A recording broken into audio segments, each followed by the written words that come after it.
We're gonna log in. That's gonna take you to command. You'll probably get down here in the bottom to allow cookies. Go ahead and select that. So come over here to the left under your KW. If you click on KW, it'll tell you what each one of these icons are if you're not familiar with them. We're going to go to opportunities. If you click on it again, those go away. But it's a little shaking hands here, handshake.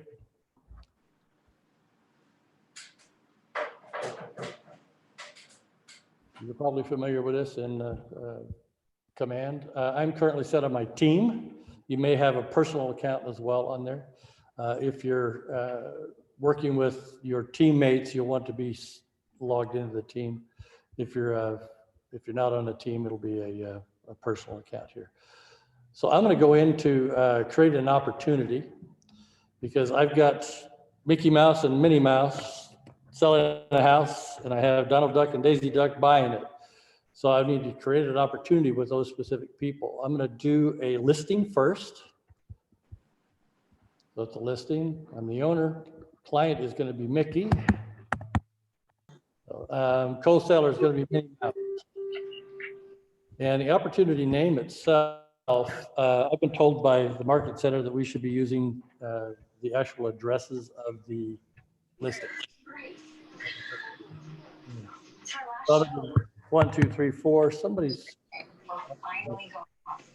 Can everybody please mute?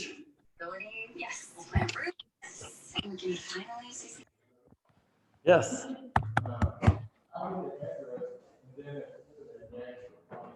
Perfect. Perfect. Yes. So I'm putting in 1, 2, 3, 4 Magic Kingdom Drive, Orlando. I don't know what the zip code is, but I'm going to put in here. Mouse House. Okay. Your character. And it's not coming up. So custom tag. I'm going to call this. You can. I'm going to call it seller.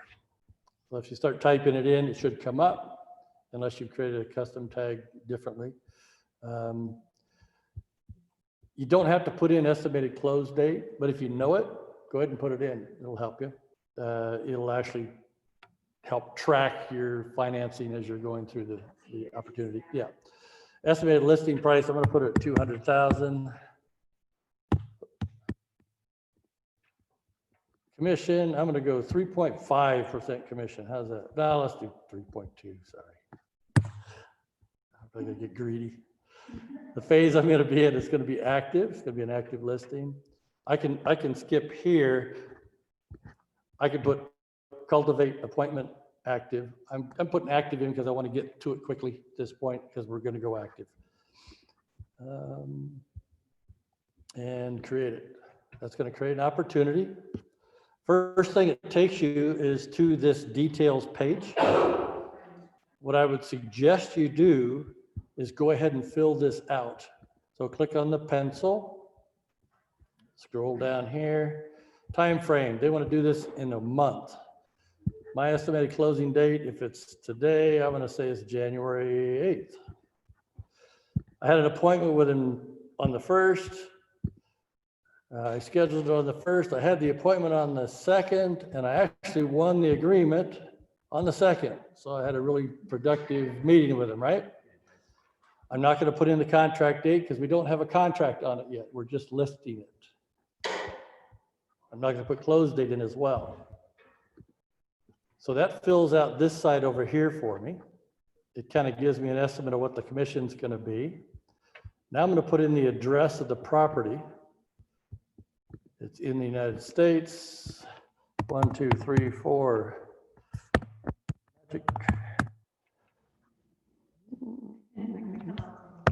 You think it will? Think it will?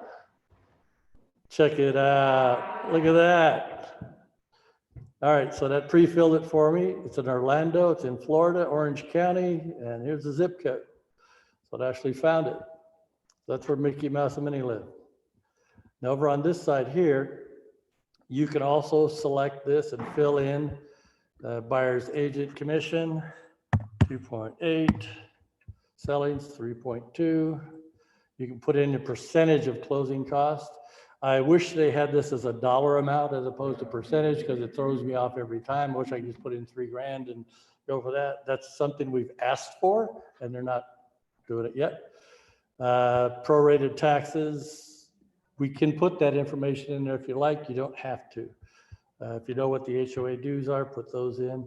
This slider down here at the bottom is show it on a net offer comparison. If you're to put those numbers in and you get multiple offers, you'll be able to see those offers and what the differences are with those parameters in place. 3,000 closing, one doesn't have 3,000 closing or whatever. So you can do a comparison. At this point, I won't do that, just an option.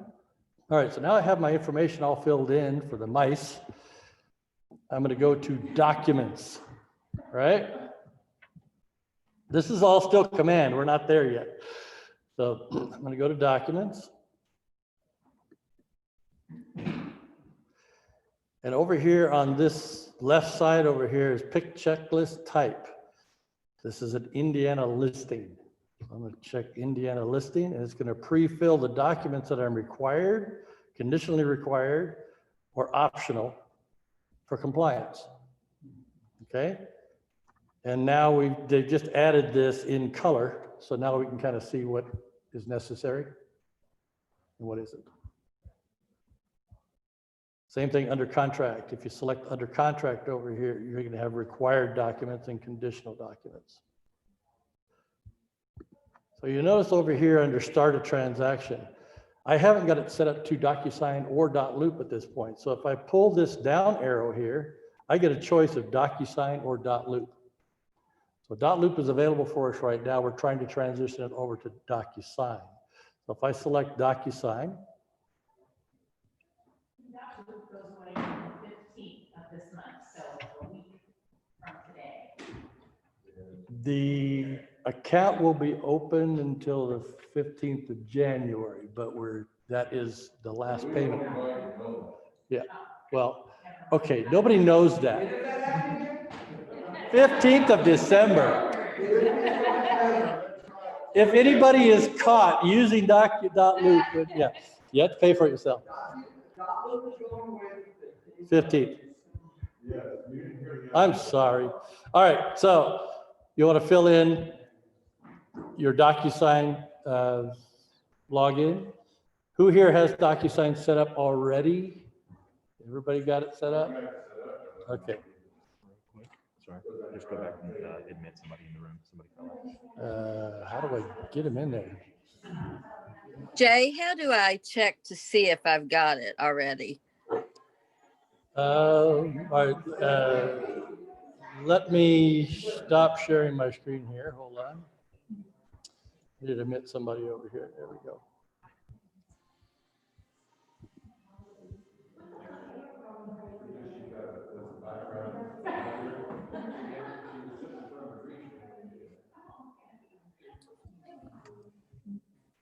Let me go back real quick, then I'll show you. I need it. And also, you have to have them as a contact before you can create the opportunity, right? You should, yes. I would suggest going and creating a contact first. You'll be able to fill in all the information back there and it'll automatically fill your DocuSign and your command things. Okay. If you skip that process, you can create an opportunity and then create, you type in a contact, you're going to be missing their home address, you're going to be missing all their information that you will need later. So I would suggest always going back and creating a contact first. Okay, but I'm just trying to follow along and create it as you are. Yeah. I don't have to, right? Yeah, you'd go back to contacts, create a contact back here, add a contact under your contacts. Okay. Add a contact, and then once you get that contact created, you can select create an opportunity, and that will take you to the opportunity page. Okay. So you had asked about how to make sure that you are connected. Go over to my settings. See the settings here? Okay, let me get on. Under, You're on home, right?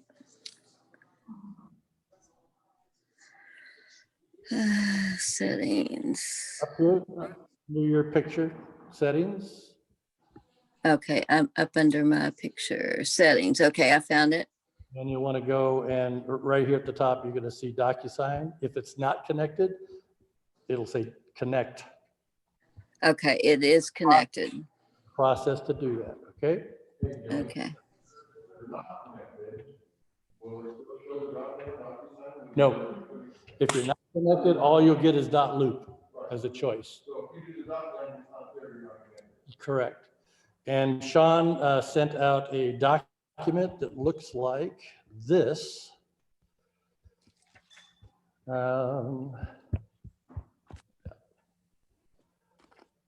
Official office notice on May 13th. She just sent that out yesterday. And this is a walkthrough how to set up everything. Go to your settings, how to connect DocuSign. And we will post this as well when we're done here. Well, Keevan's going to put it in the chat.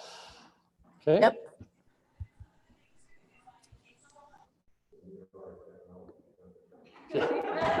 All right. Back to my opportunity again. All right. So I was in, let's see, was it active here? Let me see. All right, there's my Magic Kingdom right there. All right. So now I went to Documents, go to Transaction. Like I said, I'm in the DocuSign room, and as Bob just pointed out, it's like a loop in .loop. Same thing. So we're going to go here to Edit. We're on the Detail tab. We're going to go to Edit. That opens each one of these up to change. Select your currency. It's going to be American dollar, US dollars. We're not under contract yet. If you know what the MLS ID is, go ahead and put that in. If you'd like to select your origin of lead, let's say it's a personal referral from Mickey Mouse here. And the room status, this is going to be a new listing. Address, 1, 2, 3, 4. There's no way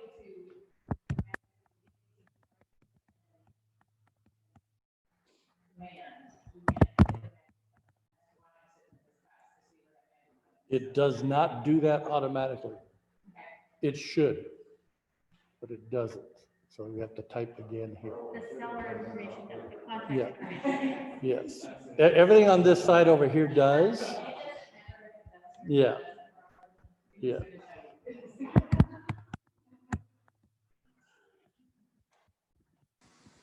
What does it not do automatically?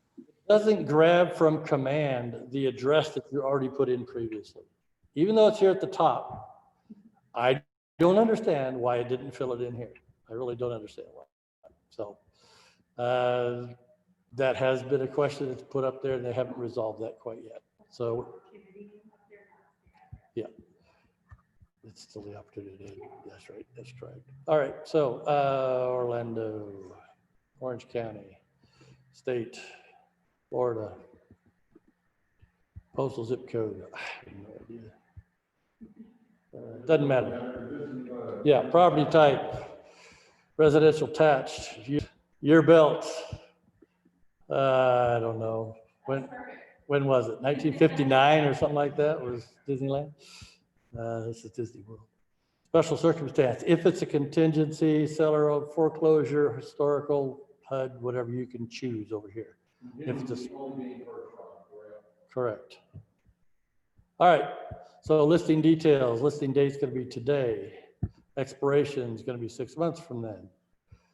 And this is, there we go. Let's say here, original listed amount, I'm going to say 200. Don't have to fill this in. We don't have an offer yet, so leave all that out. Closing details, we don't know yet because we don't have an offer. We don't have any seller concessions or anything like that to fill out. Property details, the only thing we do know down here is the total annual tax. So let's say it's $2,400. Lot size, let's do it 1 acre. Square foot of the place, let's say 3,000 square foot. Bedrooms, we got 4, 3 baths. Let's say it's 8 rooms total. Garage spaces, we got 2. Just as information, this actually helps fill in your home warranty when you put it in here. Okay, so it does cross over to home warranty. All right, over here on the far right, seller name is Mickey Mouse. Make sure you have a cell phone number or you have to have an email. Otherwise, they're not going to get docs. We've got to get an email. Put whatever you need in here. So I have 2 owners, and they share the email address? Nope. Can't do that either. Oh, you can't do it dollar either. Can't do dollar visa. Yes. Cannot do it. Yes.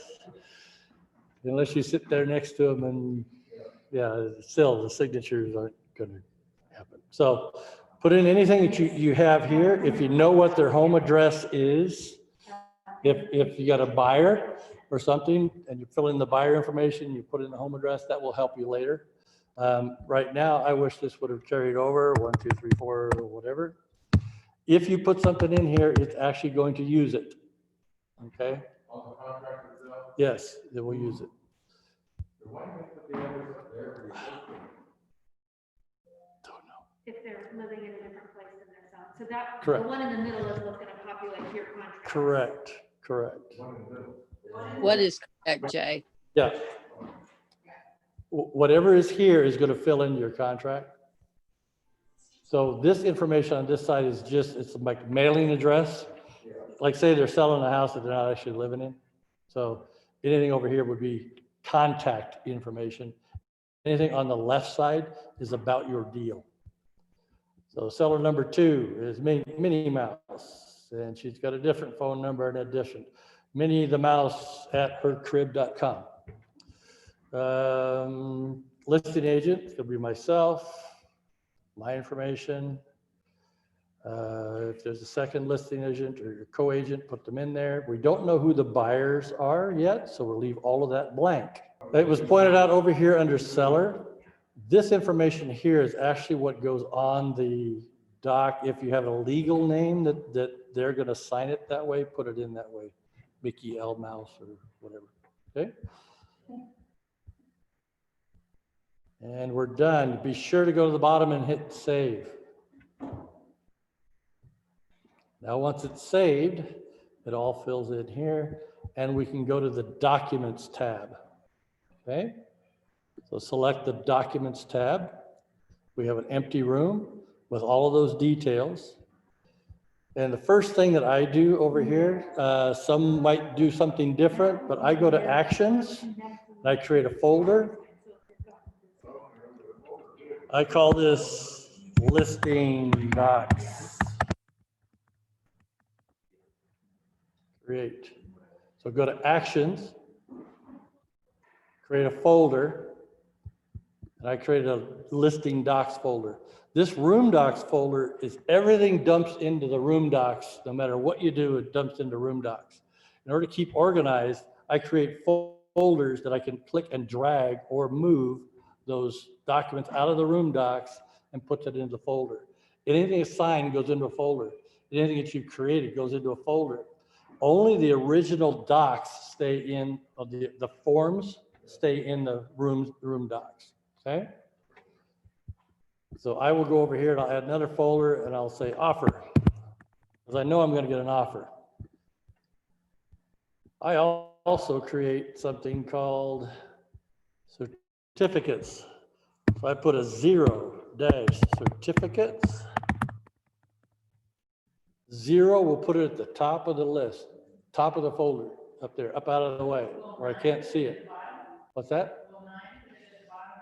Any numbers will be above your room. Your room docs are always at the bottom. So as soon as you send out something for signatures, it creates a certificate and it drops it into the room docs. So you'll end up, every time you send it to somebody, you get another certificate, because that's proof that you actually sent it. So you'll find out that your room docs folder down there starts getting full of certificates and docs and everything, and you don't know what to click on next. So as soon as I get a certificate, I move it to the certificate folder, get it out of the way. Or you can archive it. Or you could, yeah, Which is what and I was will show, Tim just archives it. Because which you we can can do get that too. anything archived at any time within here. Yes. Different ways to do it. I like to see that I actually got certificates from specific things, but if you archive a document, it'll be under archive documents or all documents. If you select all documents, it gets really busy. You'll see everything every time you open up every version of everything too. So I always have, it defaults to active documents, so it only shows what is active. So now I've created a listing docs folder. That's where I'm going to store my listing docs that are signed. I'm going to have an offer folder, and then I'm also creating an under contract folder.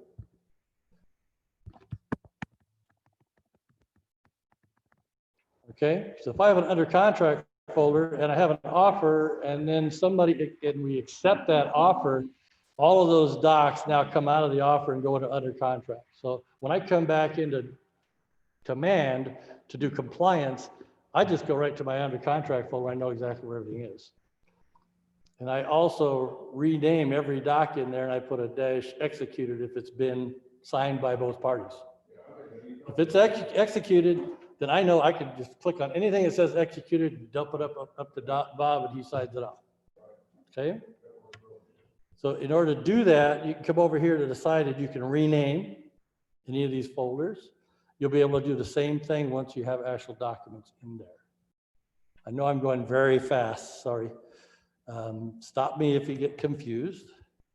All right, so now I've created an offer. I've created listing docs and under contract and my room docs. I'm now ready to go over here and add from DocuSign forms, not the actions button, but the add button. I'm going to select DocuSign forms.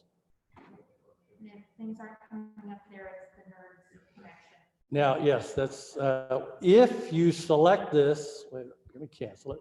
If you select over here and you select DocuSign forms, or it's not there, or it comes up and says, can't find it, that means that your NRDS number hasn't been put into your settings under DocuSign. So if you run into that, give one of us a call, Keevan, Sean, anybody. Yeah, it's easy to put in there. But Hey, right can you say that again? Like, my little box doesn't look like yours. Mine has the Realtor logo in a box or Northwest Multiple Listing Service in a box.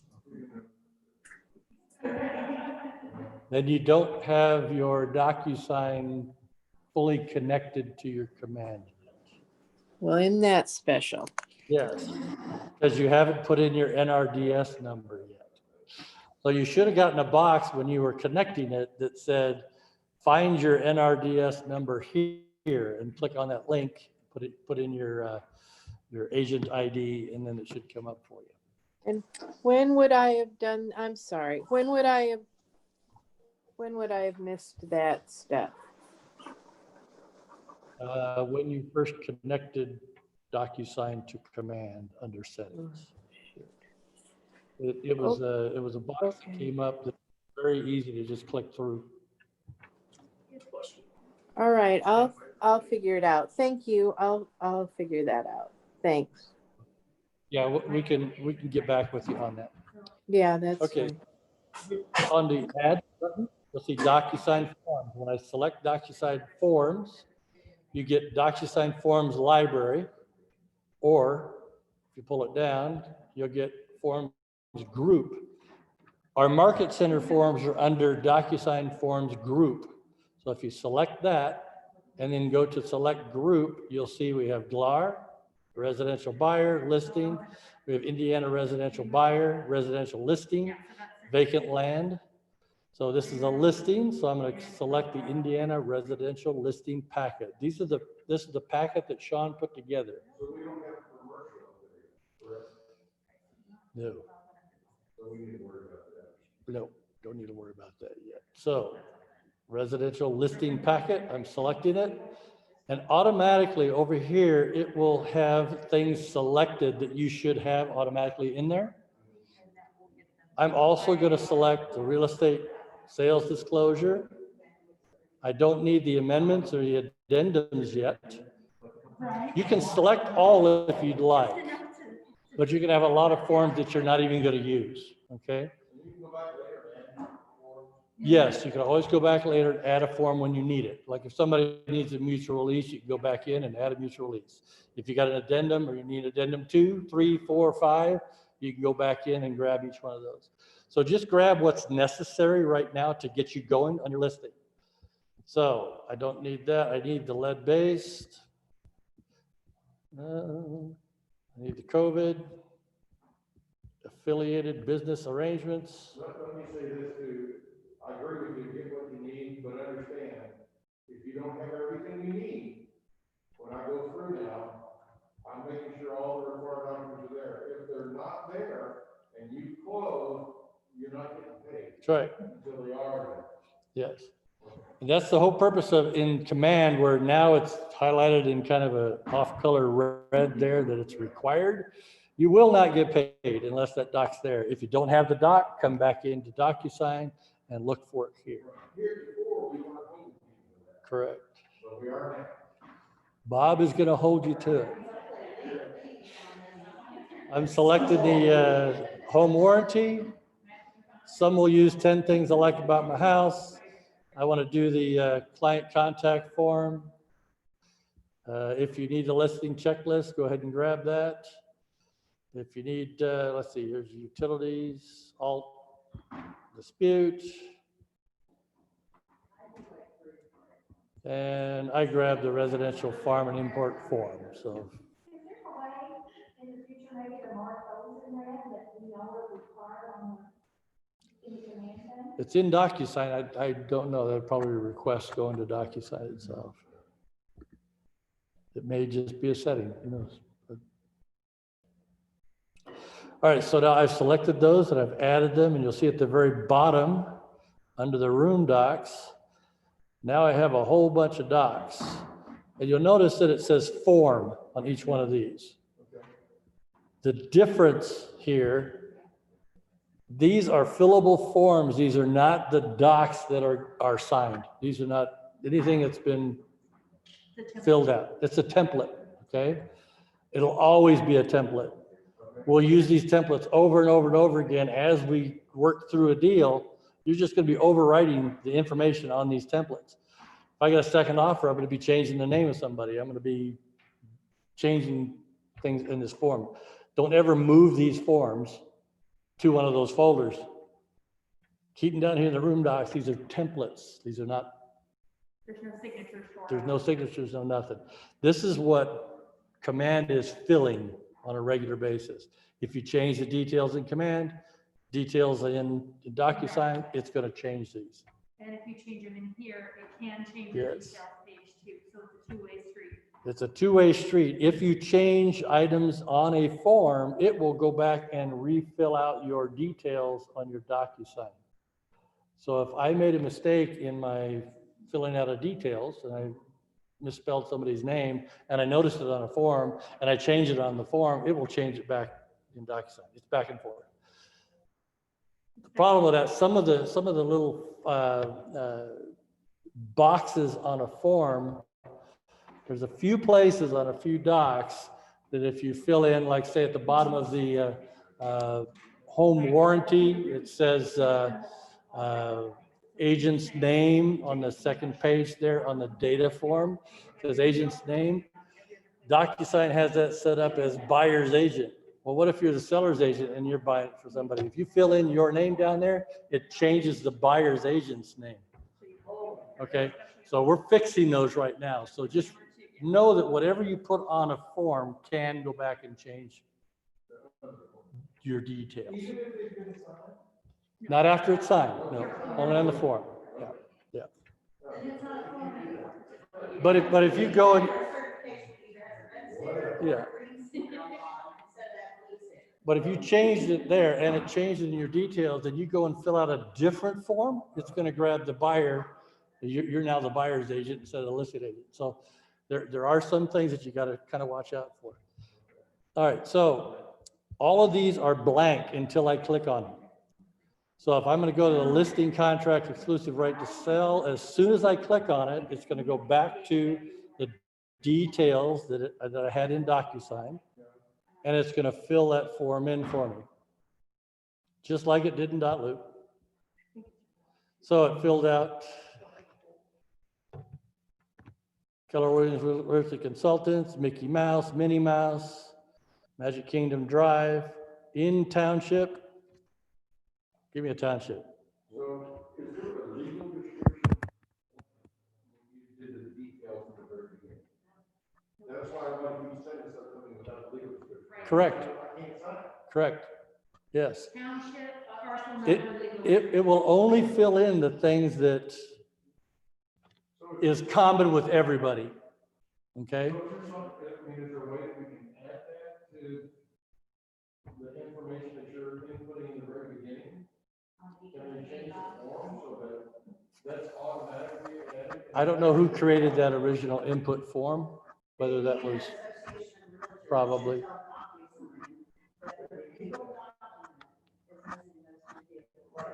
Without that, we can't. Well, right now, the boxes that automatically fill in are the ones that you see filled in. So like right now, I have to fill in township. I have to fill in legal description, and I'll usually go back to the listing, grab it, highlight it, and paste it in here. You can also do that later as well. Well, you can't do it later, get me to sign it. You can do it before you send it out for signature. Yes. So legal description, swampland in, I can't even spell here.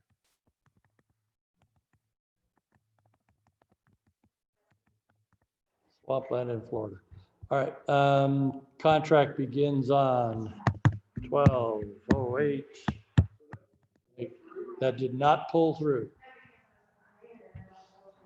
This is something that Sean could create at this point. She could add that.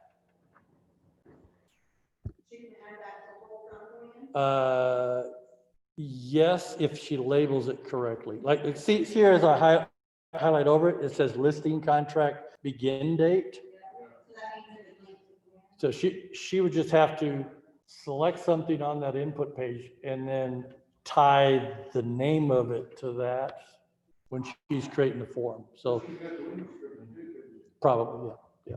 So Sean is the one that. Yeah, all of these can be changed, but it's market center. I don't have control of it. Nobody here does this. So it's whoever's doing those forms. And that's in e-signature. Any of those yellow boxes, then if they're not populated, we basically make a key. See where it says optional when I highlight it over it? That's something that's not being pulled over automatically. So if it's like this up here, it says room details, listing agent 1.company.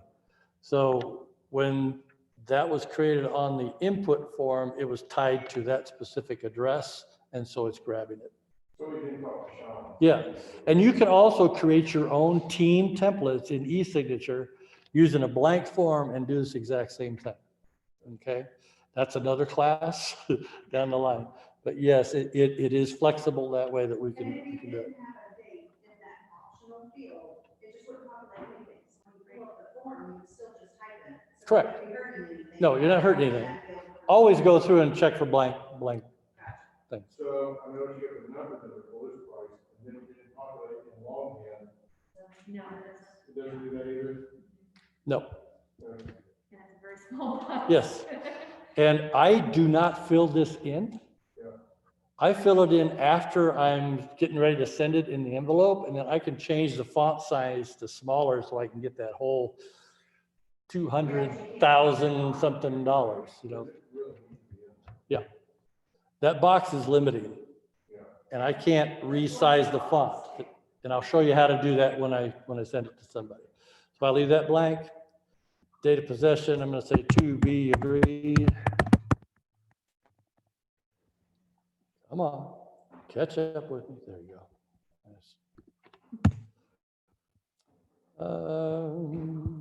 Leave that blank. Foreclosure, no. Seller is not a foreign person. Seller is not subject to foreign investment. We'll take conventional, we'll do an insured, we'll do FHA, VA, and you don't have to do that, but I like cash. All right, seller agrees to pay associated financing not to exceed. If you get them to agree during your presentation that they're going to be open to giving a certain amount of closing costs, go ahead and put that in there. We'll address that when we get it all. True. Because if they say 2,500, somebody asks for 3,000, they're gonna go, no, I was 25. Yeah, true. We'll worry about Yeah. that one time. All right, seller to pay additional costs not to exceed such and such, fill it in later. Anything that is permanently affixed and except, fill in your stuff here, items of personal property that's not included, fill it in here. Just so you have an agreement with that seller up front. Interest rate, I don't know, 10%, whatever. Down here, this does not automatically fill the county. So once you put it in there, Orange County, that will now populate on every page down here, see? But it also went back and it changed the details page and it added a county to the details page. Okay?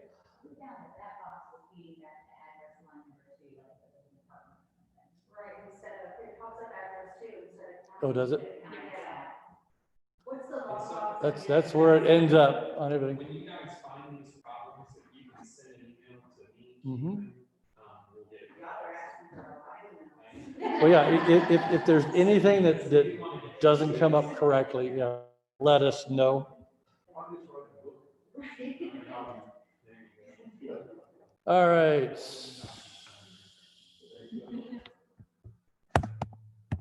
6%. Yeah, you can't do anything. You have to do it like that, which is weird for me. It just, yeah. Well, this also goes back to your detail page. So don't put any spaces or anything.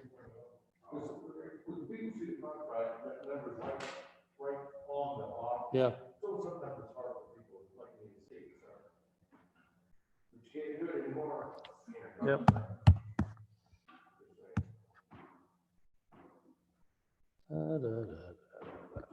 Fill it.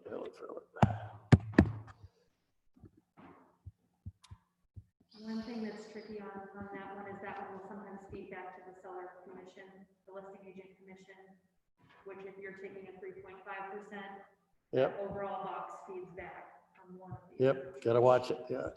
That will be offered, cooperating broker is gonna be 2.8 on this specific deal. And just like we're regularly filling out this thing, everybody knows this one. All right, utilities. No HOA.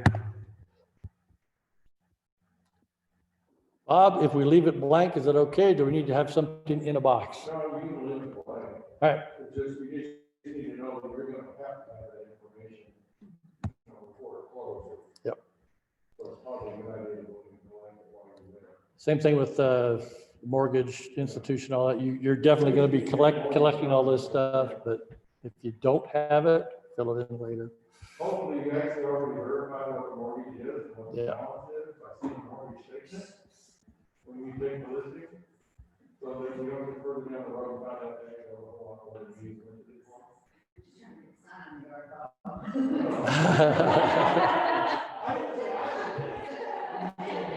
All right. Just stopping, I'm sorry. Judy Martin said in setting, it was turned off when I looked originally. Participants, and then you shouldn't have to. There you go. Okay, so under further conditions, if you have any further conditions there, go ahead and put that in.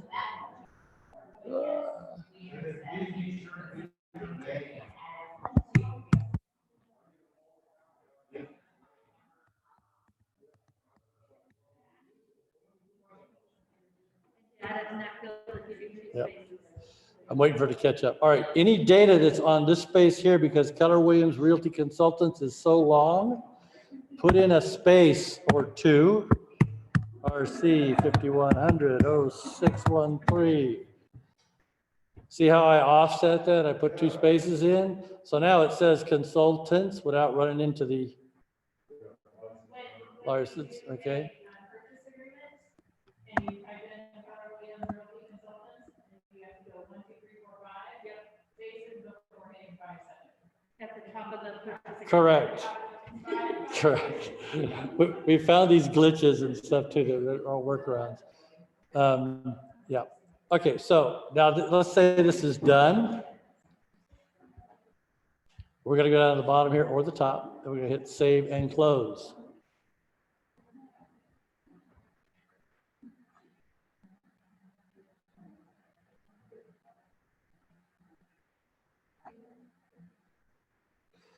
Same thing happens with all of these other docs that you're gonna be doing, okay? So,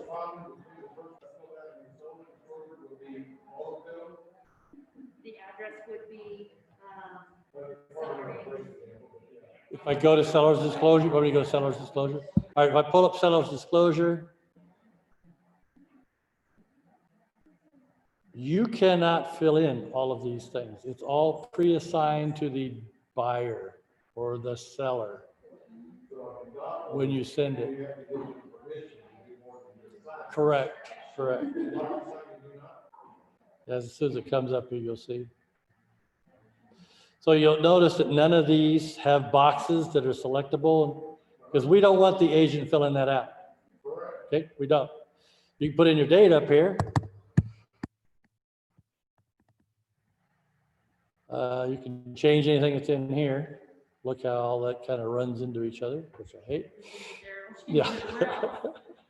But you can't fill in any of this stuff in here. That's been reserved for the buyer or the seller to fill out. Or the seller to fill out, sorry. Yeah. And also any signature lines. You don't have to do that. It's going to come when we actually create the envelope. So the only things you really do is put a date in, okay? And then hit save.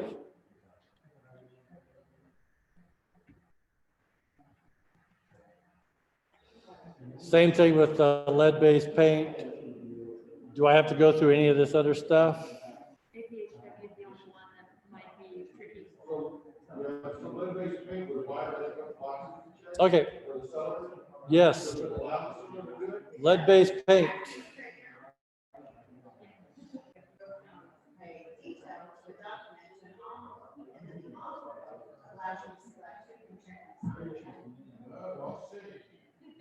Like stuff you do in your office versus stuff you do in your meeting. Okay, it auto-filled the date, the Magic Kingdom, the address, lead warning on here. I can't select anything as the agent on here at all. I'm just checking to see if everything is there. And then I'm going to save. Those are the only things that are pre-filled. Yes, because they're not filling it out before they send it off for signatures. So now let's say that I've done all of these docs that I need and I want to send it all to the seller to take care of. Up here in the left-hand corner, select it. I'm going to select this one and the lid.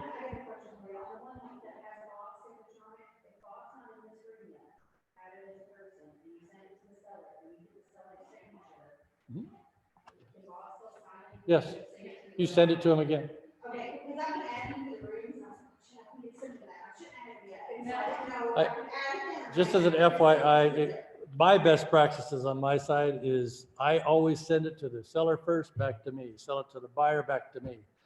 Then I send it to Bob when it's all done. So I've got 3 checkpoints that I know that everything's filled out before it gets to Bob. I don't want Bob messing with it unless it's right. And So, every time you add a new set of signatures, it'll add flash signed at the end of it. You might get a sign. and I'm going to, I don't know if I can show you that. Yeah. Right. Once you create the envelope and you send it out for signature, as soon as it gets signed by the first party, it's going to come back into the room docs folder and it'll say -signed. If you send it to another person to go sign, the second seller or the second buyer or whatever, it's going to come back and it's going to say signed -signed, signed -signed -signed. However many people sign it, you're going to get the new doc with an appended signed onto it. What I do is I highlight that when I have all my signatures and change it to execute. Okay, the question of the statement was, is it better to send it separately to each person and then get it back and like kind of how I do it? Or Bob suggested, can we just say 1, 2, 3, it goes to all those people, and then once it's signed, it finally gets back to the agent. Well, what happened if you've put multiple docs in there and the only one you need back is the listing agreement and the affiliated business, or let's say the COVID-19 disclaimer that Bob needs to sign? Now Bob's holding everything up. You can't do anything else till Bob gets all of that back, even though he didn't have to sign half of those. So long as we're making sure that the seller gets back the completely executed document within 3 days. correct. I usually go through buyers and sellers and make sure it's all done before I send it to Bob. If you put Bob in the loop, then you're waiting on Bob to sign it. Yeah. So, yeah. But it's better to make sure that you've seen it before it goes to Bob anyway. Okay. So now, all right, I've selected these 3 docs, and I'm going to go up here to the top, and I'm going to create an envelope. It's this little pen. See this little pen here? Now that I've selected, if I don't select anything, I don't get those up there. See that? They're not there. All right. So once I select one, I get that option, but I'm going to send multiple docs here. And I'm going to click that create envelope. Reason for an envelope, the room docs are your templates. Your envelope is just like you're putting all of those templates into an envelope and you can drop it in a mailbox. Once it's dropped in the mailbox, you don't get it back until it's signed. Once I select them and send them out, then the template goes blank again? No, it keeps what the template will keep what you last did in that template. With the exception of signatures. With the exception of signatures. Yeah. So now, up here at the top, I'm going to say this is listing, I'm going to say to the seller, all right? I'm typing too fast here. All right, listing the seller. That's just a notation to me, so when I see the name of the envelope, I know what it is. If I say listing agreement to Bob, then I know, all right, it's already been signed by seller, and it's ready to go to Bob. So that kind of keeps my envelopes organized. This is a listing contract, residential, lead-based paint. If you need to move them around, you can. Okay? They'll see them in the order that you put them, left to right. Okay? If you forgot a doc, I can go back here to room docs by selecting this and go back and drop another doc in if I forgot, before you send it out. Okay? And then you always go down here, add recipient, because you need somebody to send it to. Anybody that's in a pre-tag role is anybody that was on that far right-hand side of your details. That would be your sellers, your buyers, your listed agents, selling agents. There hasn't been. No. It'd be nice if it was. Pre-tag roles, you'll now see here seller 1. I'm going to select seller 1 and I'm going to choose who it was. That's going to be Mickey Mouse. Seller 2, if you have a seller 2, and that's going to be Minnie. A lot of people will select this and then move through it without putting the recipient in. It's just going to be another step later on down the line if you don't do it here. Okay. Listing broker. Oh, so you do them all now? Yeah. Okay. This is what I do. Yep. You don't know who the buyers are? And seller at closing. I don't know what that one is. Sean made some new ones. That's going to be for the seller's disclosure. Okay, got it. Extra signature Got it. box. All right, so this seller at closing is going to be after you've gotten your initial signatures. You now got a buyer, and the buyer has signed it just before closing. When the seller has to re-sign it at the end, use this line. It depends. Yeah. You may want to show them by the room participants organization too, because that's If I select room participants, then I can see here, Mickey Mouse is seller 1, seller 2. Listing agent is myself and the owner. Yeah, it doesn't have listing broker. Yeah. Yeah, correct. I really don't invite Bob. I always go to email address and put Bob in. That way he doesn't have to mess with the rooms at all at that point until it comes to it. So he's going to see emails saying you're invited to this room by 115 agents. Yeah. Well, that's okay. Yep. So the question was, why can't we put Bob in the room and pre-tag him as a pre-tag role? He doesn't want to get all of our transactions when he doesn't need to see it. Correct. Yeah. To eliminate all the notifications going to Bob, please use email address for Bob. Yes. Yes. Yep, you can. All right, so I said pre-tag roles there, and I selected seller 1 is Mickey Mouse, seller 2 is Minnie Mouse.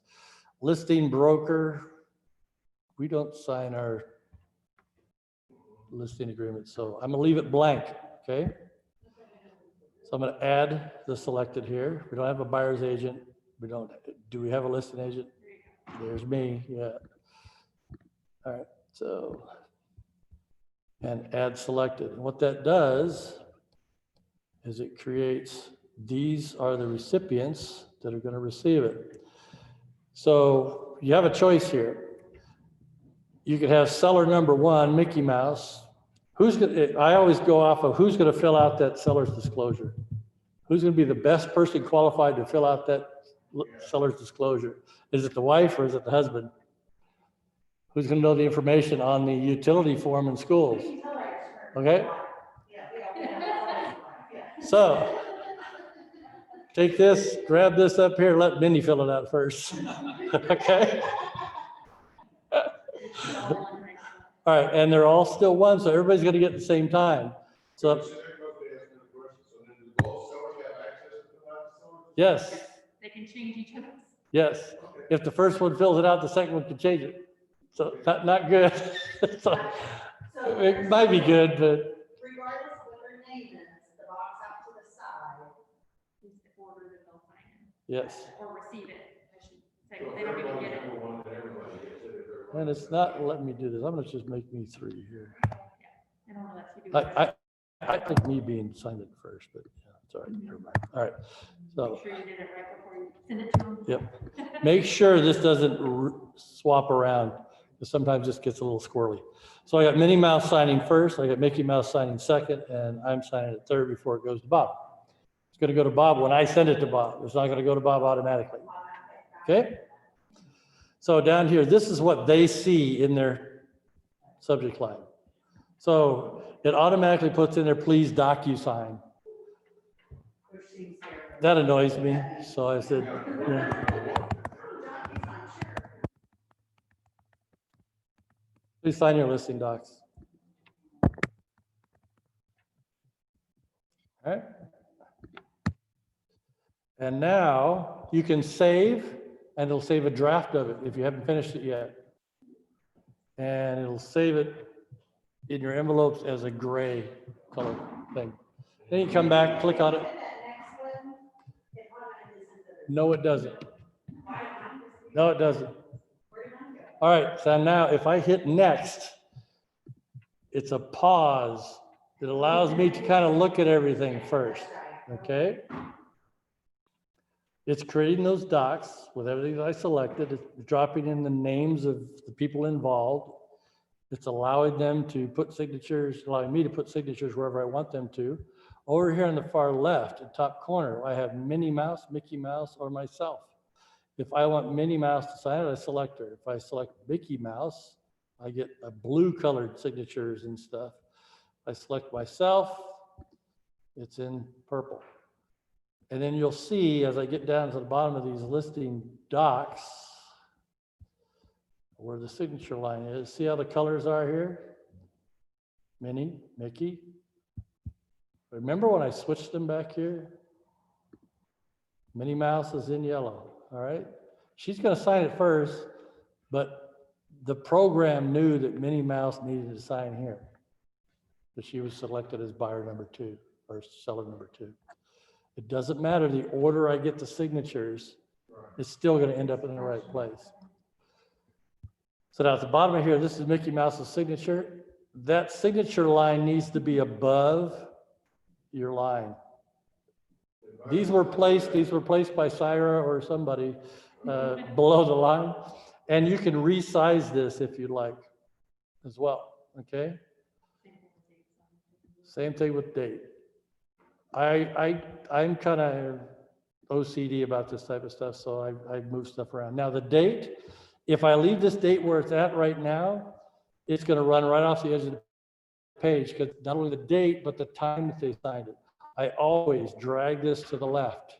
The signature is not that big, okay? I always drag it to the left, so it doesn't run off the side of the page. So I drag them over, and I'm a little bit weird, so I go in here and I change it to Arial, and then it makes it even smaller. So you can change your formatting on these. You can change the size.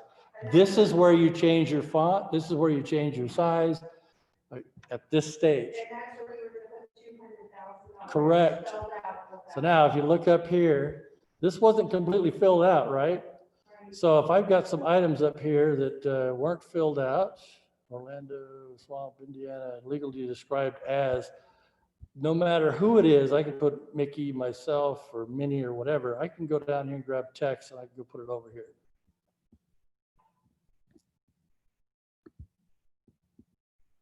I can also come over here, and I can say, okay, I want that really a whole lot smaller.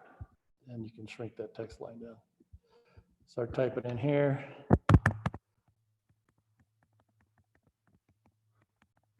Swampland in Florida, okay? That's gonna be put in what they sign. So I can alter some of this stuff. Yes, correct. So there are things that I didn't fill out at that front, but this is my opportunity to come back and fill those things in, okay? And you notice that I set the font size over here. Every time I add a new one, it's gonna grab that same font size. So watch that. I don't need to do that. Let's go back to 9 and go back to what it was. Okay. And you'll notice it's in purple. It's asking, it's called a required field. Unselect the required field. Okay. Unless you want to make them do it, or whoever you've assigned the purple person to do that. All right. So over here, this is now 6 something.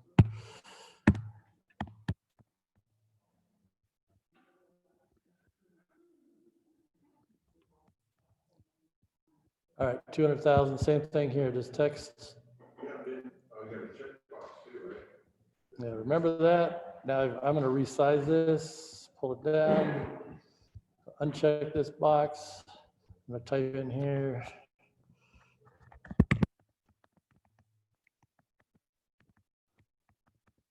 $200,000 US. If it was $247,999, we wouldn't be able to fill that all in. So you're going to have to resize that. Okay. And here's where you resize it. It's over here under formatting. There's your font size, you bold it, whatever. So that's where you can change things so they fit. Now here, checkbox, seller is not delinquent. Now you can't select it yourself. You have to go over here to check doc value right here. Select it. You can if you had sent it to yourself. If you want to do it and not have to do it when you send it to yourself. Yeah, it's selected me as being purple. So when it comes to me for signatures, it's going to ask me to click all those things. So I have a question for you. When you were doing this in the template, you did check those. Yes, and I don't know why. You did some of them. You didn't do all of them. Yeah, I didn't do all. See, I did this one. You didn't take the time to do them. Yeah. Oh, The second time through, I didn't take the time to do that. I just skipped. So, okay. So again, you don't want to have, let's see, property do not So exceed list when price. you don't want it to say required field, I don't understand. You can, it's just if you put it in there, they're not gonna be able to submit it unless they click that. checkbox. You're not gonna be able to submit it because it's assigned to me, so Right, listed agent. you're just having to touch it. This plus at the bottom, if you select the plus, it's gonna give you another box. And you just drag it over, okay? Same thing, if you want to select, you can select it by going over to checkbox value, number 2. Don't have to do that. If you don't do it here, it's going to ask you to do it by selecting a box when you sign it. And it'll let you finish your signature until you select your boxes, okay? All right, next. Anything else that isn't filled out? Just as an example, I could be filling all this, the rest of the stuff in, but for a matter of time here, we're going to move on. So I'm going to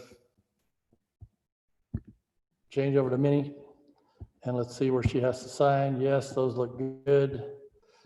Let's scroll through to the next one. See how these are all, that's Mickey. Oh, it's set up for Mickey. You have him as seller one. I have him as seller 1. Seller 1's going to get it. Okay. Back up the bus. Instead of just changing the order, you'd have to put Minnie Mouse as being seller number 1. Seller 1 is always going to fill it out. That's the way Sean's got it Change written. all of those boxes, which is- Unless you want to come in and duplicate all these boxes and do it again. So make sure the person that is filling out this form is seller number 1. Okay? So they'll be able to come back through and click all these things. And those will be okay. Again, this is going to run off the page. So I'll usually do this and drag it over. Yeah. Yes. Yeah. Yeah, where all these things are, the timestamp runs off into the buyer's signature. You know? Yeah. Just go through. We use these all the time, and we always have to do the same thing. So, yeah. Same thing over here. These are kind of offset a little bit. Some of these came from Syra, so that's why they're the way they are. If you get too small, the signature really is smaller than the box. It's not the same size as the box. When you see it, you'll go, oh, I can make that bigger next time. You know, when you do it once, you'll say. Back over here again, I end up always pulling these things back down again. But we'll fix that somehow, right? All right, going through here, Minnie Mouse has the opportunity to fill this thing out, or Mickey Mouse. See, they're not in a specific color, but it's going to be the seller filling those things out. The buyer doesn't get any opportunity yet until it becomes the buyer side of the transaction. So the downside of that though is the buyer, or I'm sorry, the seller could not check the box and still send it. That's why you're always in the link. We're always third in the link. Oh, you didn't fill it out, send it back to him. Or you can set that to be required Or- from one or the other. yeah. If you want. See this over here, required field, Okay, so yeah, those. well, okay? They're only gonna check one. Right, Yes, So if so you that- have a required field, then they're gonna check them all. Right. those two are linked, so they only have to choose one out of one or the other. Yeah. See what they're linked, okay? But we wanna make sure people do that. Yes. We do that. Yes, So we could potentially make a form template, have those as required fields, yes. when Sean and Keevan and Robert. Yeah, they would be either or, it'd be a radio button. It'd be a radio button at that point. It's either this or that. Radio button is an either or, but if you have 3 radio buttons, it's one of the 3, one of the 4. And it's really hard to change these without getting everything re-signed. So if they choose something once and you go, oh, that was an accident, we meant to do the other one, it's kind of a pain. You gotta go back and just reset them the whole thing again.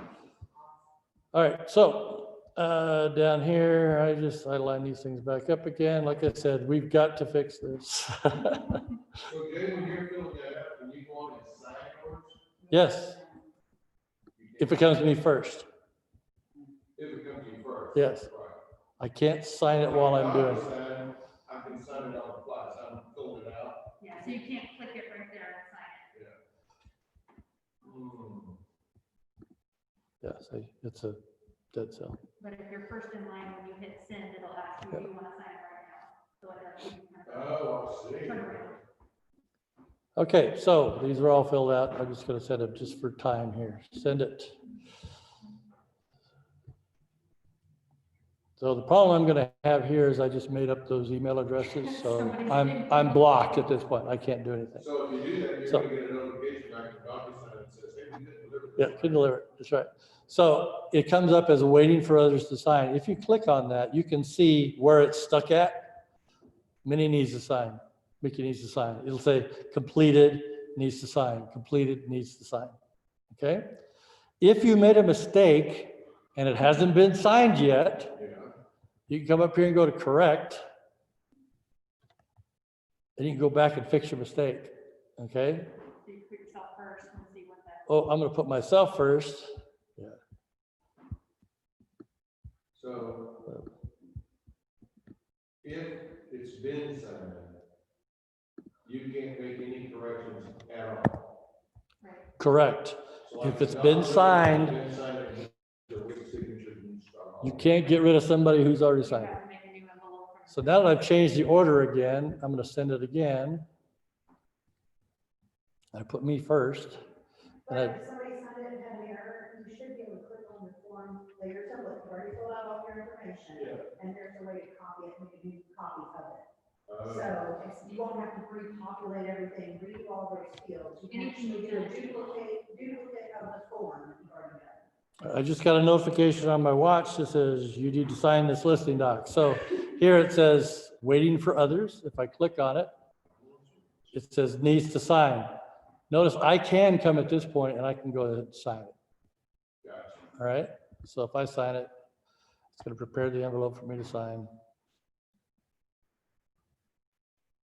It's more of a stopgap so you don't do something accidentally. Right, so when you tell me sign, say other two sellers have signed, when you put your signature on it, your step to then send it to Bob, is you make a separate envelope. Correct. And it's the send to Bob envelope, Yes. and you put Send to Bob envelope. your three forms with all. your Only the ones he signatures, needs. Or only the ones that he needs, Yeah. to go in that envelope, Yeah. and then you just put add recipients and you put email. You I don't put put the email, I go, Bob Murphy group@gmail.com.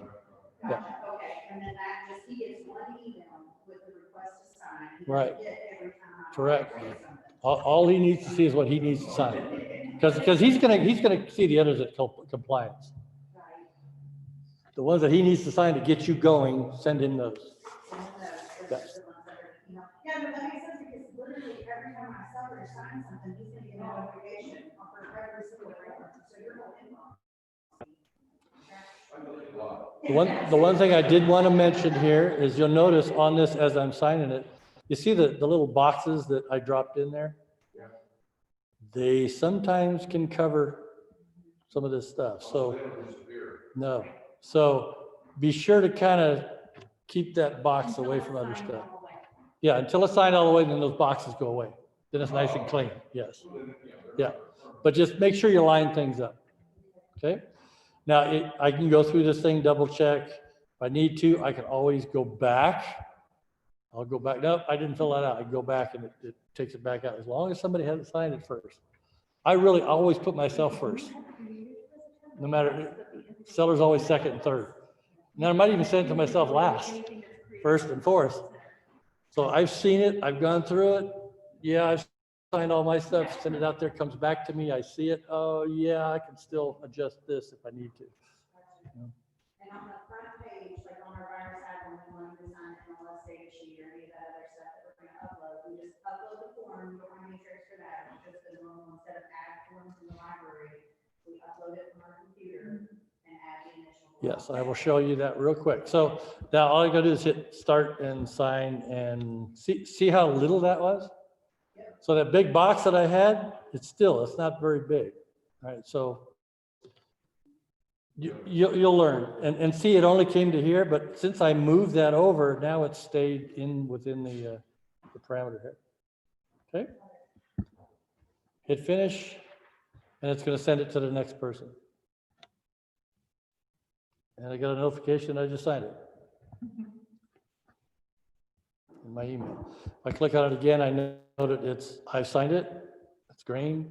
These two people are still in line. Okay. And now on your document, click on your documents button. On my documents button, if I come back here, nothing will be here until it's finished. All the way finished. So even Yes. though signature, you don't get your green If I were to send it to one person and they signed it, I would see it. Gotcha. If I send it to 3 and they all haven't signed it yet, it's not completed, I won't see it here at all. Gotcha. You can't go back and alter it at this point. You have to go to the envelope itself before anybody signs it to be able to change it. Once it's signed, it's out there. You can go here and you go to more and you can void it. If you're stuck, you made a mistake or whatever, you void it and it sends out an email to all participants saying this is void. Don't sign it. It's fine. Okay? Can you correct it when people who haven't signed yet? I'm trying to remember. Don't know. If I go back in here and I say, okay, let's take that one out. By deleting this recipient, you also delete their fields. Would you like to delete the recipient fields? Okay, if you deleted it, now they're out of it. And they haven't signed it. I've signed it, but I guess that you can do that. Yeah, so I'll take you about to that. But they're not going to be on the forms either. I'll send it. You would probably never do this. So now, yeah.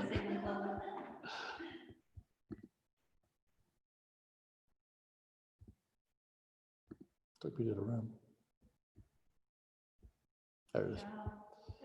All right, so now I come back. You're in your room. I'm in the room, sorry. There it is.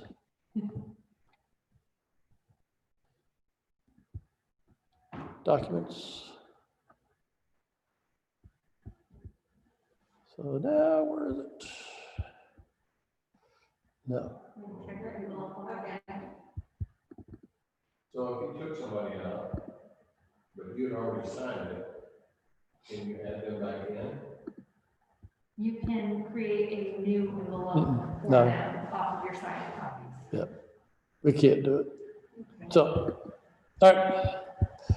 So now, under documents, what was the other question? Oh, okay. If I had, say I went over here and I added DocuSign forms, and I've already added in my Indiana, right?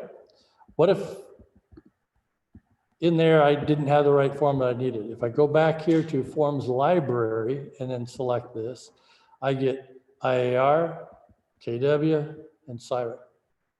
If there was a form that wasn't in there that you needed, I'll usually go to Indiana, IAR, and say, hey, I needed the buyers and sellers. Yeah, I'll get to that too. So I can add other forms, any of the IAR forms. And if I go up here, I can say from computer, if I've got an outside form, and I say, let's see. Say I got, I'm gonna find something. Do I have anything?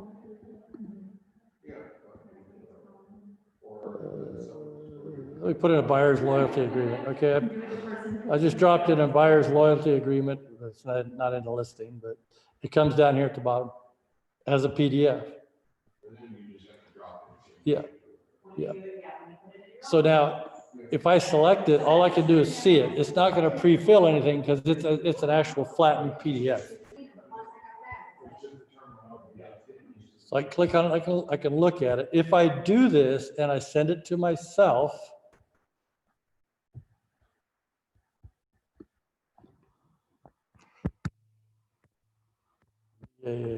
buyer's agency agreement and room participants, and I send it to myself.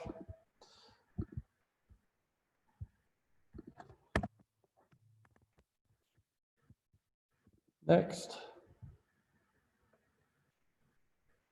It takes that PDF from another program or whatever, and it allows me to put signatures, initials, names, or whatever I want on it, okay?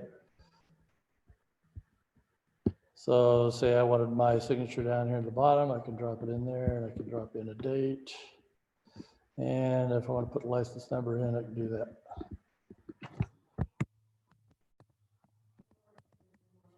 Colors, people's signatures or whatever, you gotta change the color of the top and then use your initial line for them Yep. and put it on pages too. Cause I definitely screwed up when I was the person who initial, and it's like, I'm totally not the person who needs it. It's really easy to do that. Okay. Change my colors. So anything that's selected as being a required field will be something that will either automatically fill in, the date will automatically fill in, and it'll ask you for signatures. Now, when I send it,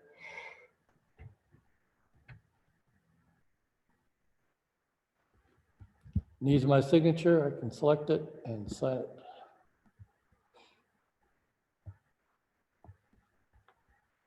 Hit continue, start, takes you to the bottom of the page, and I sign it and put in the date. See how long that is? I didn't shrink it and I didn't pull it to the left, did I? And finish. Did you set your time in DocuSign? Like, 'cause mine's still set to Central Time, and I don't really hear, and I have to take the time to go. That's your computer. Is your computer? My computer's on this one. So I didn't know if it was Correct. from DocuSign or something that you could do. I think so. It should be set. So, that's how you send them all again? You can It get says it. Okay. CSV on it. So now I've gone back to documents, and you'll see that that buyer's loyalty agreement is now there. And you see the little green signed. All right, guys? I'll show you something real quick. So once it's signed, it's going to come up with a little green box. Okay? That one's signed, this one's signed. So I can do this. I grab that and I grab this. And there's a little move button. Hit that move, select a folder in my current room, and I'm going to put it in the listing docs. So it takes it out of that room docs folder, and it's getting less and less. So now that template goes blank. The template stays filled out. Yeah. See this contract? It's still a form. It's already filled out, but it's changeable. Okay? Bob, as an example, see, you've got seller's disclosure signed and a seller's disclosure form. This is the template. So this one here. Yes, this room's information is on this one until you change it. So I'm going to move that one as well. I'm cleaning up my folders.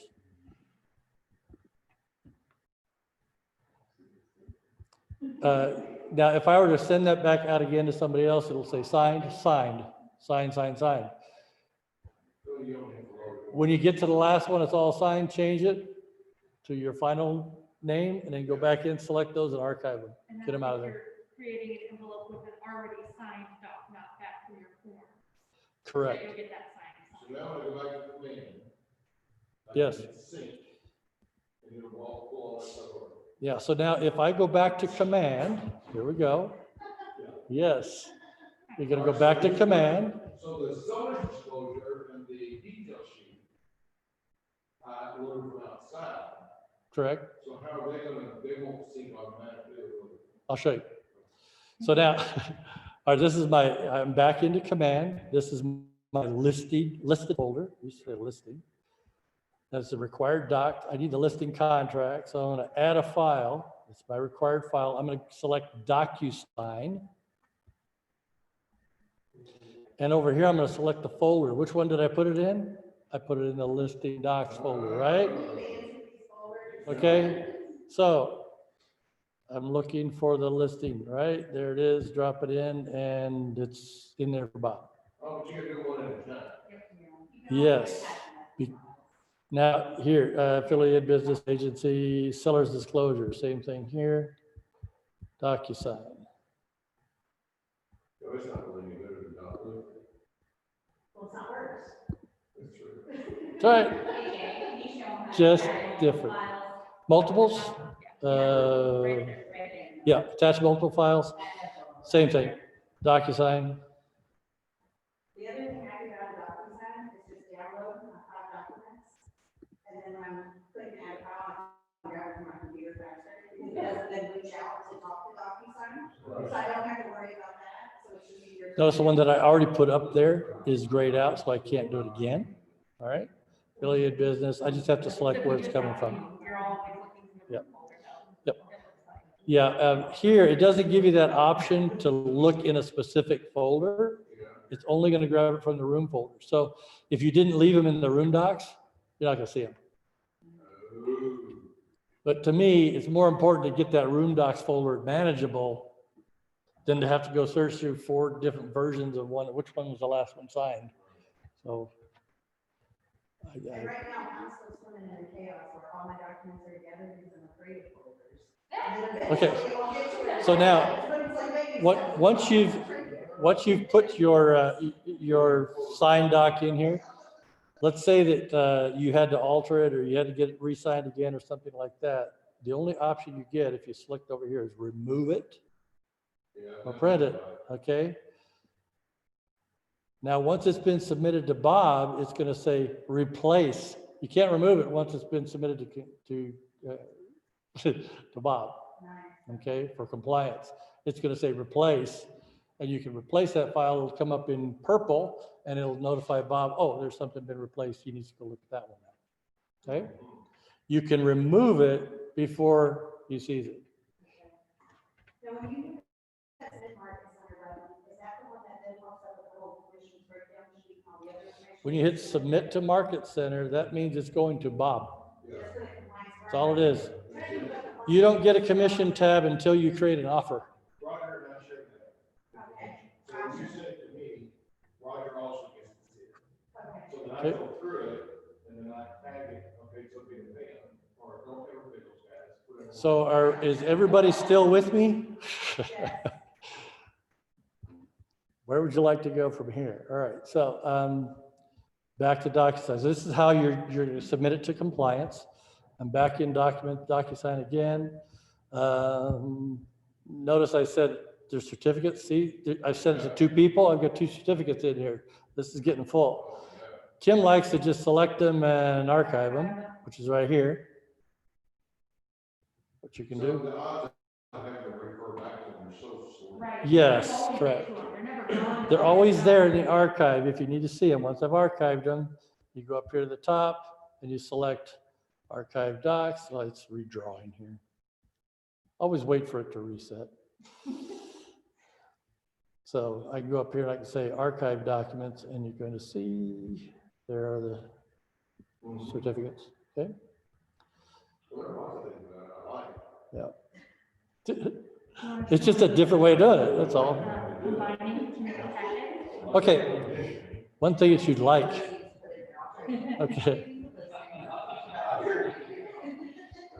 Okay, be sure to select that back to active docs. Now say that you want to combine docs and send it out for To a lender. to a lender. That's usually what I do. All right, I have a buyer's loyalty agreement, and I have a listing contract, and I have a lead-based paint, right? You want to sign. I do. We're the wrong folder. I'm sorry. And you You're can correct. minimize Don't do folders. that. You can minimize them, get it out of your way. Yeah. All right, so I've got these 3 docs. Now, you have option to delete, you have option to unarchive, archive, download. You can download all those docs. It'll create a multiple doc file, PDF. Create an envelope from it, combine them. So, favorite, Yeah. new document name. And also when somebody has 40 freaking attachments instead of just one. Right. Like offer, whatever the address is or whatever the Yeah. buyer's name is, and you can move them around in order. Yeah. From the one you selected, and it'll leave all of them in your thing, but it'll also create an additional copy of the combined PDF. So now when I select that, I've named it to something, I've saved it, and now it's gonna grab that and place it down here to the room. At the bottom, let me open it up.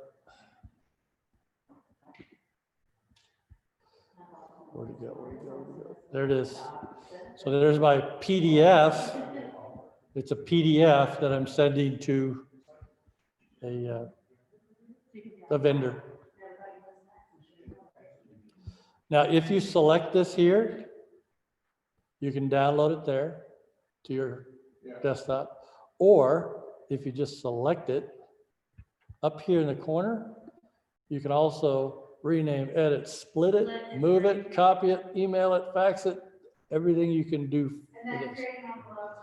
If I want to split this doc back up again, I hit split. You can offer in, you want the individual documents, you can split it back out. I'm waiting for it to build it. See this? So when I get a PDF sent over to me, that's an offer, I'm gonna upload it into DocuSign, split it apart into separate forms, and then put all my signatures on it for my client. Like basically create an If you want to have them sign it separate forms, first, so it's more manageable for them. Instead of. if you want to have them sign it first and then split it, you can. Then they're only getting one. Right. Yeah, the reason for this is if you get an offer in and they put all the docs together and you want to split it, that's where you get it, right up here in the document So we got actions. some guys that need to learn that part too, Correct. because I do think, Yeah, and I can't change it. right. So I just, I gotta go through all the documents in, one file. And I might have to reject it all because they just. I'm waiting for it to draw here. All right. Yeah. Right. There it is. So when you hit split doc, it gives you each one of the pages that are in that full combined doc. And if you highlight over it, you can see what it is. Okay, I know that's the agreement. So this is buyer's agency agreement. I can't spell, big thumbs, and I'm going to go page 1, 2, 2, or I can select it, hold down my command key on the Mac, and, yeah, 1 to 2, and it highlights them. Okay, add a doc. I'm going to go to the next one. This is my listing agreement, so I'm going to go 1, 2, 3, 4, and 5. I'm going to add it. I didn't name it here. This is my listing. If I had it as an offer and it was all signed, I would do the hyphen sign at the end. Signed by seller, signed by all. Self-disclosure. All right, so now I've got these all selected over here and I hit save.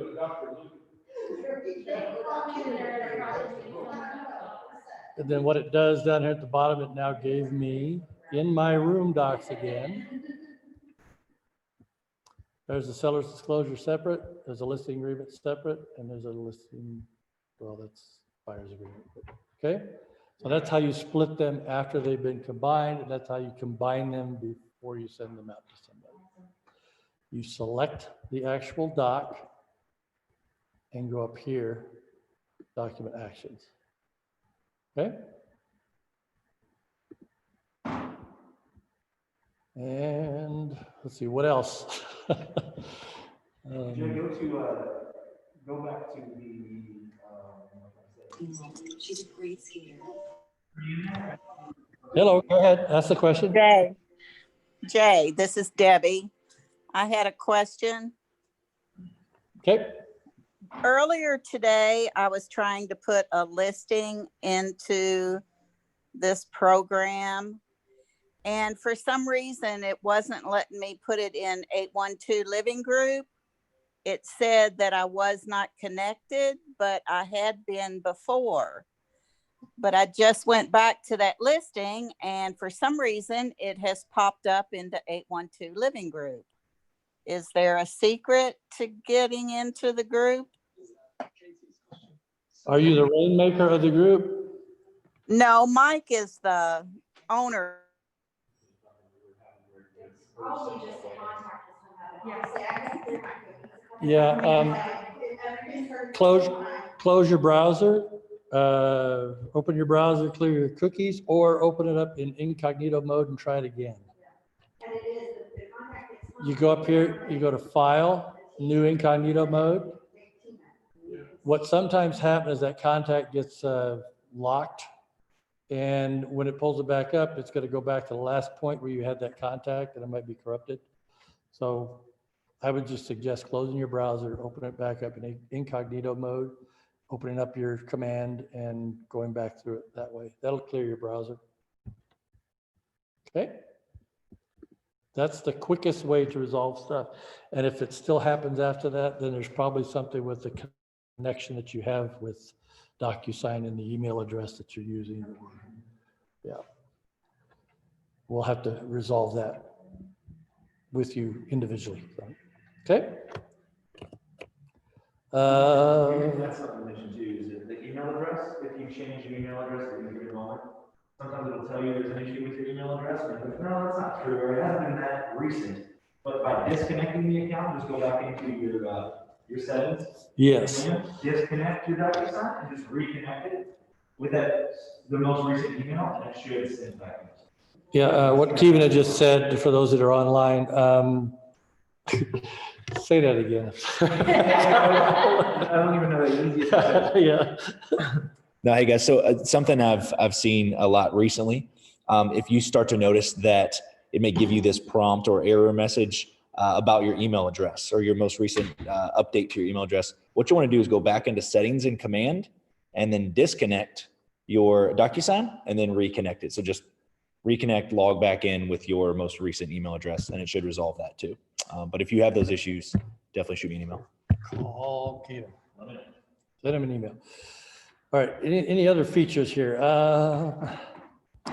Under the People tab in here, the KW admin and the Market Center automatically own this stuff. So they see all the notifications and stuff every time you're doing deals. They're getting notifications. Oh, this file's in here, whatever. Who is that connected to? Like which account? Don't know. I think it's KRI, yeah, it's international. Yep. This is where all your envelopes are stored. History over here as well. You can see all the stuff that you did and you didn't do. Documents. And remember, if you change your details, it's going to change your transaction documents, your templates. Okay. Anything that you change here will also change on your form. Jay, Yes. this is Debbie again. Something happened. I got disconnected. Okay. So I have no idea what you said about the 812 Living Group getting onto it. Clear your cookies, up into your history and clear your history, and or close your browser, go to File, New Incognito Window, and it will not save anything that you've done before. It'll be brand new browser, brand new version of everything. Okay. Do it in there. If that doesn't work, and if you get a message saying something's wrong with your email, then go up to settings and command. Settings and command. Disconnect your DocuSign and reconnect it. Okay. It'll ask for that. Okay. Thank you. Anybody else? This is Australia's panic. No time to let me go. Don't talk to the oven, and it's even for your sake. I will not do all my family recipes with food.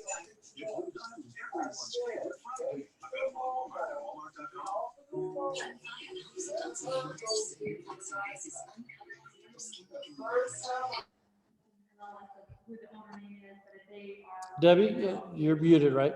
Okay. Okay.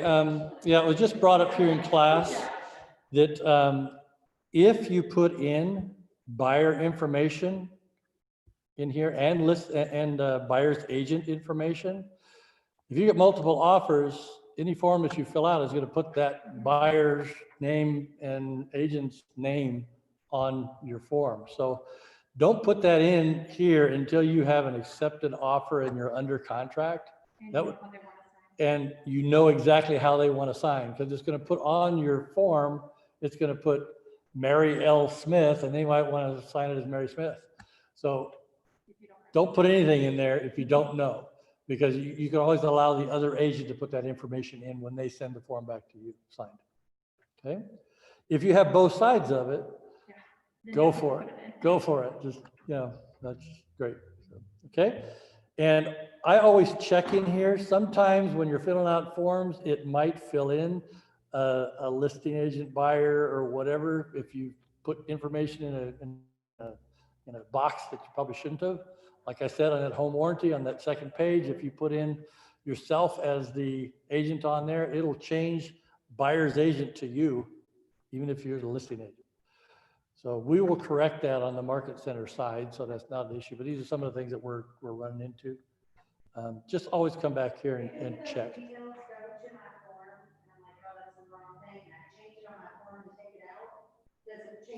If you take it off of your form and you delete it, it will delete it from here. Like if you had a seller's name is such and such and you delete it on the form, the seller's name will not be in here anymore on any form. If it's Steven, Steven, and you said Phen, and you change it on your form, it will change it on the detail page. Each one refills each other, so they're consistent. Until they're signed. Yeah.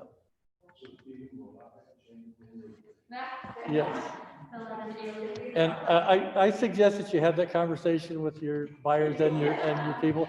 You realize you're going to sign this 30 times. How would you like this form filled out? You know, do you want it just your initials or what? You know? So, yeah. Yeah. So the next class, we'll probably also touch a little bit on eSignatures. And that portion will be more for teams wanting to create their own forms, pre-filled forms out of the forms that we have. So I'll show you how you do it. The only problem with that is when the market center or Sean or whatever updates their forms, you don't get that update. So be in contact when, you know, things get updated. So, yeah. That's this coming class Tuesday. It'll be next Tuesday. Yeah. Mhm. Yeah. Anything I need to touch base on? So when you're in command, you do get the option. If you remember, when I had this over here, you do get the option to select .loop or DocuSign. Yeah. Once you're here, yeah. And it says connect, go to transaction, or start a transaction. You get the opportunity to do DocuSign or .loop. I would suggest, if you're not real familiar with DocuSign yet, you're so comfortable with .loop, use .loop for now. But in this next week, I would really suggest that you create a phony file and really start working in DocuSign on that file. Do everything you possibly can think of that you'd run into in a .loop or any transaction that you have. And if you have questions, tag Keevan or I, and we'll get back to you on it. And if you need a special training or something and you're just totally lost in this, we have people in this room that will help you. So Kim Carmody is a whiz at this, and she gets paid in Starbucks. Yeah, we tried to go to Starbucks today, it was closed. And I'm willing to help and stuff too. And a lot of times we can just do it through a Zoom and walk you through it stuff too. I would suggest that you make sure you have DocuSign set up through the market center everything before we get into it, because it gets real frustrating when yours is not connected and we can't really do anything yet. So again, that link is also it's on that email that was sent out, but it's also in your resources draft. Oh, yes, that's correct. All right. Yes, this document here that I talked about, getting started with DocuSign Associate Guide here, this is located, if you go to your Google Drive,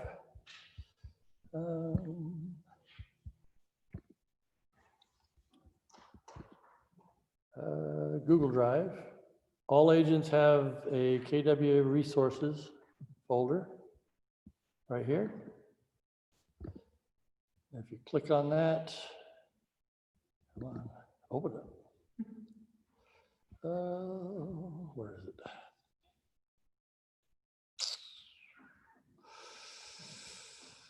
You can search the drive. Where did they put it? Yes. Sorry, search. Getting started with DocuSign. Just do a search to the top. And then this doc comes up, and this is front to back through command. Okay? With pictures, with screenshots. And Okay? it's not only getting your account set up, like this is pretty much step by step what Jay just. That's step by So step. you learn Yeah. better by just looking at something, going at your own pace, and step by step, has pictures, all that. Yeah. So, yeah, it's good reiteration of everything you just did. And you can download this to your own hard drive. Don't erase it off of the resource folder. You just download it or print it. It's 48 pages. So, yeah. All right. Any other questions? The group that's out in the field there? Anybody else? Anybody in the room? Okay. I'm going to go ahead and close this off and recording, and thank you all. We'll see you next Tuesday if you like. Thanks all.